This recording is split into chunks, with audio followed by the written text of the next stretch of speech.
ఏంటి మీ పేరేంటి చెప్పండి? నా పేరు మాలవ్ శ్రీకాంత్ సార్. ఎక్కడి నుంచి కాల్ చేస్తున్నారు? మాది మహబూబాద్ జిల్లా సార్. ఏంది సమస్య ఏంది చెప్పండి? ఇది నాకు మ్యారీడ్ అయ్యి 1 year అవుతుంది సార్. 1 year అయితే నా వైఫ్ కూడా ఇప్పుడు లేదు. బ్లాక్ మెయిలింగ్ చేస్తున్నారు. ఎవరు చేస్తున్నారు కూడా తెలియదు. గొడవ అయింది. మా వైఫ్ వాళ్ళ ఇంటికాడ ఉంది. నేను ఇప్పటికీ చాలా సార్లు కంప్లైంట్ ఇచ్చాను. ఎట్లా సార్ అనేసి నాకు బ్లాక్ మెయిలింగ్. పోలీస్ స్టేషన్లో ఇచ్చారా కంప్లైంట్? ఇచ్చాను సార్. ఎవరు మిమ్మల్ని బెదిరింపులో చేస్తున్నది? ఏమని బెదిరింపు చేస్తున్నారు? ఇన్స్టాగ్రామ్ లో బెదిరింపులు చేస్తున్నారు సార్. నాకు ఏమని? ఇన్స్టాగ్రామ్ లో వీడియోస్ వేరే వాళ్ళ వైఫ్ లో ఉంటారు కదా సార్, అన్నలు అయితే ఇద్దరు అన్నల వైఫ్ లో ఫోటోలు నా ఫోటోలు యాడ్ చేసి ఇన్స్టాగ్రామ్ లో పోస్టులు పంపిస్తారు. అట్లా పోస్టులు పంపించి ఇట్లా చేస్తారు మేడం అనేసి ఎస్ఐ మేడం కూడా కంప్లైంట్ ఇచ్చినాం అబ్బా జిల్లాలో రూరల్ లా. మళ్ళీ గార్లా ఎస్ఐ కూడా చాలా సార్లు నన్ను పిలిపించారు. చాలా సార్లు నేను మాలలో ఉన్నా కానీ సార్ కూడా నా మీద సీరియస్ అయిండు. సార్ ఇట్లా సంగతి ఇట్లా అంటేనేమో కాదు నువ్వు ఇట్లా కాదు అట్లా కాదు అనేసి నా ఫోన్, కాకపోతే నా ఫోన్ చూడండి సార్ అంటే నా ఫోన్ తీసుకున్నారు. మా వైఫ్ వాళ్ళ ఫోన్ తీసుకోవట్లేదు. మళ్ళీ నువ్వు వాళ్ళ మీద ఉన్నా అని బతికిపోయినారు అని చెప్పి నీకు గుడ్డంతా పల్లకింత అంటుండు సార్ కూడా. ఎందుకో ఏమో సార్ తెలియదు. అట్లా సీరియస్ అయిపోయింది నా మీద. ఎవరు ఎస్ఐ గారా? ఎస్ఐ గారు సార్. మీ పేరు ఏమన్నారు? నా పేరు మాలవ్ శ్రీకాంత్ సార్. శ్రీకాంత్. అయితే ఇన్స్టాగ్రామ్లో బెదిరింపులు వస్తున్నాయని పోతే పోలీసులు పట్టించుకోవట్లేరా? పట్టించుకోవట్లేదు సార్. భానోతు శ్రీకాంత్ అని పేరు? మాలోతు. మాలోతు.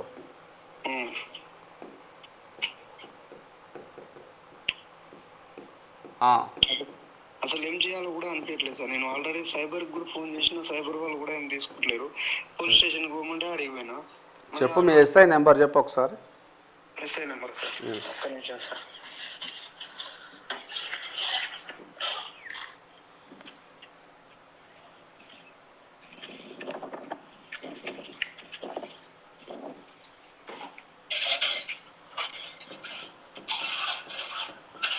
పోలీస్ శాఖ మరి యువత పోయినప్పుడు ఎంక్వైరీ చేయాలి కదా. తిట్టే రైట్స్ ఎక్కడవండి? పోలీస్ శాఖ తిట్టవచ్చు అట్లా? తిడుతున్నారు సార్ నాకైతే. నెంబర్ చెప్పు, నువ్వు నెంబర్ చెప్పు ఫస్ట్ మాట్లాడదాం. గాలా పోలీస్ స్టేషన్ ఇది? అవును సార్. ఏం పేరు ఎస్ఐ గారి పేరు? పేరు నాకు అంత ఐడియా లేదు సార్. నువ్వు లైన్లో ఉండు. మరి సమస్య ఏదైనా ఉంటే పిలిపియాలి, మాట్లాడాలి, చేయాలి, కానీ బెదిరించడం ఎందుకు?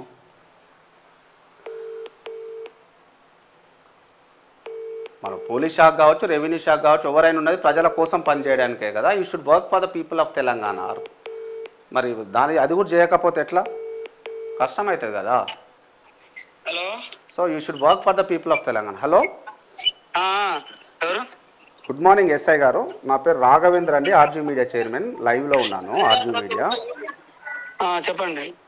ఇప్పుడు మాలో శ్రీకాంత్ అంటూ మీ దగ్గరికి వచ్చారు, ఇది ఇన్స్టాలో వేధింపులకు గురవుతుందని. ఎస్ఐ గారిని కాదండి నేను. ఎవరండి మీరు? మీరు ఎవరికి చేసారు? గార్ల ఎస్ఐ గారు కాదా? కాదండి, కాదు. ఎవరండి మీరు? నేను కానిస్టేబుల్ అండి. ఓకే, ఒకసారి మీ ఎస్ఐ నెంబర్ పంపించగలుగుతారా? రాసుకోండి సార్. చెప్పండి. హలో, అంతే కదా.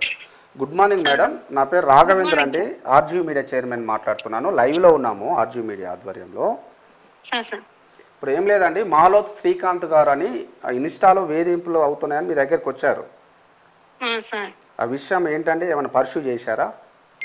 Because is very suffer and is taking other decision కదా, అందుకనే మీకు కాల్ చేస్తున్నాను. 2-3 times వచ్చారట, మీరు పట్టించుకోవట్లేదు, కనీసం రెస్పాండ్ కావట్లేదు. మరి పోలీస్ స్టేషన్ కొడితే మన వాళ్ళు తిడుతున్నారట బాగా. ప్రజల కోసమే ఉంటుంది కదా police station. We should work for the people of Telangana కదండి. సమస్య ఉంటేనే పోలీస్ స్టేషన్ వస్తారు కదా. నేను నిన్న కొంచెం మినిస్టర్ గారి బందోబస్తుంటే అటు వెళ్ళామండి. నేను నిన్న లేను. కొంచెం సార్ దగ్గరికి వెళ్ళారేమో, సార్ని అడిగి కనుక్కొని చెప్తాను. అది ఎప్పుడు ఇచ్చారు? మిమ్మల్ని కలుస్తారండి. ఇన్స్టాలో తనకు వేధింపులకు గురవుతున్నాయట. ఆయన ఇంకా నేను ఉండలేనండి, అసలు భూప్రపంచం మీద ఉండలేదంటే మా రిపోర్టర్ లైవ్లోకి తీసుకున్నారు. యాక్చువల్గా చూడండి, మరి ఒకసారి మీ దగ్గరికి వస్తారు ఈరోజు. పంపించండి సార్, మాట్లాడతాం. రైట్ అండి. హలో, ఇప్పుడు ఎస్ఐ గారితో మాట్లాడాను. Okay sir. రమ్మన్నది ఈరోజు వెళ్ళండి, ఒకసారి మీ సమస్య ఏందో చెప్పండి, మళ్ళీ తర్వాత ఫోన్ చేయండి స్పందించకపోతే. ఓకేనా? ఇప్పుడు పోనా సార్? మళ్ళీ వెళ్ళాలి బాబు, రమ్మన్నది కదా, వెళ్ళకుంటే సమస్య పరిష్కారం కాదుగా. పోలీస్ చుట్టూ తిప్పుతారు సార్, కానీ నా పరిష్కారాన్ని అవునా, ఇప్పుడు మాట్లాడాను ఎస్ఐ గారితో, రండి సార్ నిన్న నేను లేకుండా ఈరోజు పంపించండి అన్నది. నువ్వు వెళ్ళు ఈరోజు, ఏం భయపడాల్సిన, మనం తప్పు చేయనంత వరకు ఎవరికేం భయపడాల్సిన ముచ్చటేం లేదు.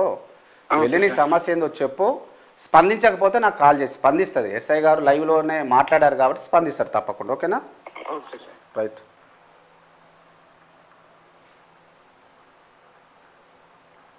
ఇదండి, దయచేసి అందరు ఎస్ఐలకు కూడా విజ్ఞప్తి చేస్తూ ఉన్నాండి. ప్రజలు వచ్చేది వాళ్ళ బాధలు ఉండడానికి వస్తారు, వాళ్ళు ఒక ఇష్యూని టేకప్ చేయడానికి వస్తారు, అంటే ఇష్యూని మీకు వివరించడానికి వస్తారు, వాళ్ళ సమస్యలు మీకు చెప్పుకోవడానికి వస్తారు. వినండి, ఆ సమస్య నిజమైనది అయితేనే ముందుకెళ్ళండి, చేయండి. నిజమైనది కాకపోతే వచ్చిన మీద కేసు పెట్టండి, ఇబ్బంది ఏం లేదు. మిమ్మల్ని తప్పుదో పట్టిస్తా, కానీ వినాలి కదా ఫస్ట్. వినకపోతే ఎట్లా తెలుస్తుందండి కదా. So you please listen.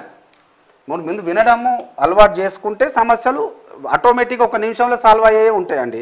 ఈ రోజు రాపో, రేజ్ రాపో, తిట్టి కొట్టి చేస్తే ఎట్లా ఉంటుంది, మంచిగా ఉంటుంది కదా. That's not at all fair కదా. కాబట్టి ఆ దిశగా ముందుకు సాగాలని విజ్ఞప్తి చేస్తా ఉన్నా. సమస్య ఏదైనా ఉంటే కాల్ చేయండి, లైవ్లో ఉన్నప్పుడు తప్పకుండా ఆ ఇష్యూలను కూడా టేకప్ చేసే ప్రయత్నం కూడా చేద్దాం మనం. మరి